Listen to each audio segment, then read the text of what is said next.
What's up guys, and welcome back to another episode of the Realistic Career Mode. This is episode number 62. We start today's stuff on the back of our late escape at the Magpies 2-1 victory over Newcastle United, courtesy of some late drama, which saw us just about cling on to the 3 points there and open up a 4-point gap in the Premier League table, 7 games in. Long way to go.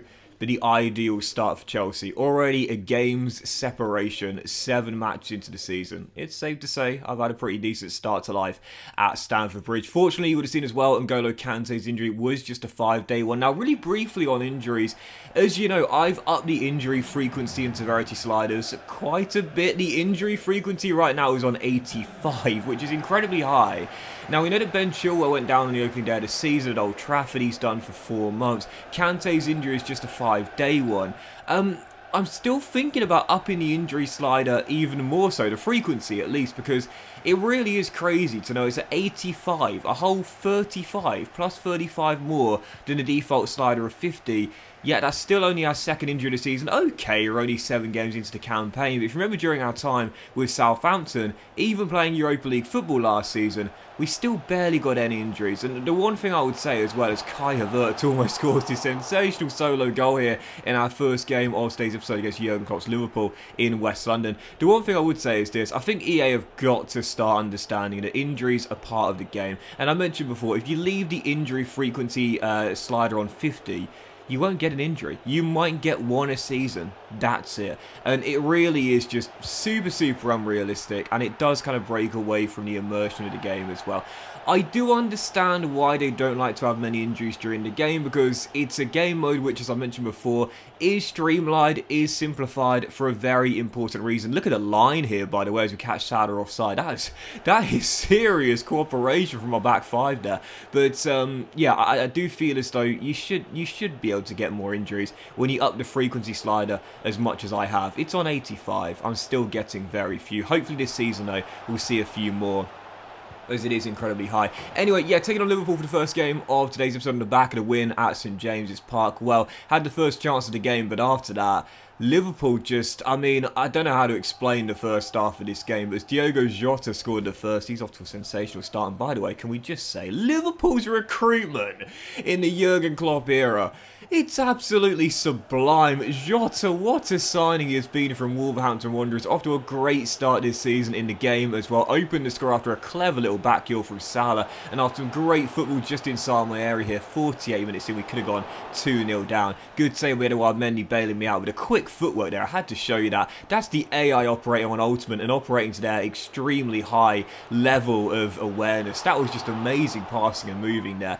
with such little space to operate in. But really in this game, I couldn't get out of my half. See these 2 highlights here early on to the second. I was trying to get some quick breakaways here against the Reds, but I couldn't do so. They played a very high press, very intense pressing game under Jurgen Klopp, of course, and I just couldn't break out of my half and get chances. Liverpool went 2-0 up soon after the restart, and to be honest here, I had the one chance through Kai Havertz and one late chance here with 22 minutes to go to get back in the game. Cucurella firing wide when going through 1-on-1, but to be honest here, I will always admit and always accept when I've been beaten by the better team. And Liverpool in this game, this highlight here kind of told the story. Late on stoppage time, I'm still, you know, fighting for a late goal, because we know late goals are so common. That's why you should never give up in a game of FIFA. But once again, a high press from Liverpool, surrender possession in my own half, a quick attack resulted in a 3rd goal. Final score in West London, Chelsea 0, Liverpool 3. And there it is, our first loss as Chelsea manager, absolutely dismantled by the Reds, and no doubt about it, the XG told a story in that game. And I've mentioned before, I'm so glad the stats are more detailed in FIFA now, because you look at the stats there, possession wasn't too heavily one-sided, we had the exact same amount of shots, but Liverpool's XG was far higher than mine, which I think was 0.4. Yeah, there's no doubt about it. I deserved to lose that game. Liverpool the better team, and I was beaten by a far better side. So, undefeated streak over, and it wasn't a motivation I needed heading into this one. Yep, I know you were waiting for it ever since I left them and joined Chelsea. Here it is, my return to St Mary's. I could not wait for this. Southampton, Chelsea on the South Coast, live on Sky Sports as Docs makes his return to St Mary's. 3 years on the South Coast, now in West London. They might have finished above us in the table last season under my management, but I still feel like I've made a step up in terms of the size of the club and the long-term ambitions as well. The question was, will my old team humiliate me as I came back home, or will my new Chelsea boys understand the significance of us winning this game psychologically for my confidence and get a big win and get back on track? Well, 14 minutes in, we couldn't have asked for a better start. Callum Hudson-Odoi back at Chelsea, second of the season, and I talked about it. He's going to get more game time this year. He's already complained a little bit about being a bench player for the most part, but Hudson-Odoi stepping in from the left, drilling it past Pickford, and we're 1-0 up 14 minutes in, and I was not prepared to show respect in my celebrations on the touchline. Absolutely not. I needed this win, man, on the back of being humbled by Liverpool and embarrassed by Klopp's side. Away at St Mary's against my former team, back-to-back losses was not an option. I needed to win this game. So, you know that meme where the guy with the controller is sort of like sitting back, kind of slumped in his chair, not really concentrating too much, and then it shows the arrow to the next slide, and he's like concentrating fully, you know, really intensely with the controller, gripping it. That was basically me heading into this game against Southampton. I was not prepared to lose this game, and 21 minutes in, 3 goals in 2 games, and 2 in this one for Callum Hudson-Odoi. Oh, great camera angle, by the way. Christian Pulisic, Captain America. I don't want to drop him to the bench because he's so good, but Hudson-Odoi's got a point to prove now back at Stamford Bridge. I've got to give him more game time than he got in his original stint with Chelsea, and he's rewarding me right now. His second game, throwing back a brace in the first half. And I'll be honest here, 73 minutes in as I played this absolutely glorious little counter-attacking move here as Callum turns the former Chelsea fullback Tino Livramento inside out and completes his hat-trick as well.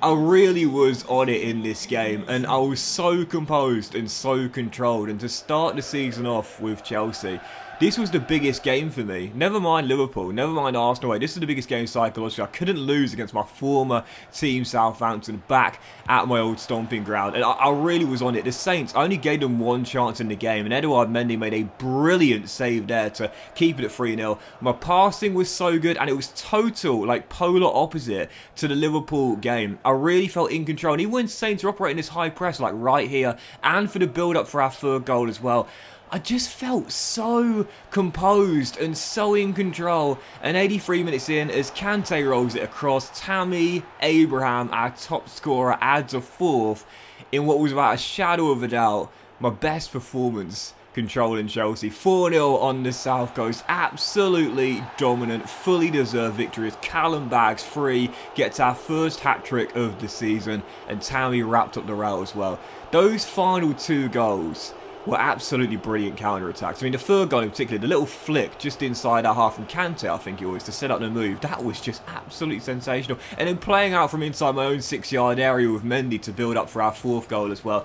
Look, we know possession nowadays in football is just so important. And, you know, I was taught back in junior football, and I know I'm going back a long time here, guys. I understand I'm 29 years old, I'm not a spring chicken anymore. But when I was taught in junior football, obviously I played in goal, so it was a little bit different. But what we were taught as kids was that you never play the ball across your own area. It's just something you just don't do. It's like, you know, you're asking for trouble. It's a very high risk type of thing to do, and more often than not, if you get the ball away in that close proximity to your goal, it's going to be a goal for the opposition. So you never play the ball across your own area. But the way that modern football has changed over the past, well, decade, I would say, primarily, it's now expected, especially for a big team, to do that. And of course, that's what we did for our 4th goal as well, playing the ball out, you know, across our own area, particularly with Mendy controlling. And, you know, we can see it backfire, of course, every now and then. I mean, you know, most recently, very famously, Zach Steffen's incident in the FA Cup semi-final against Liverpool.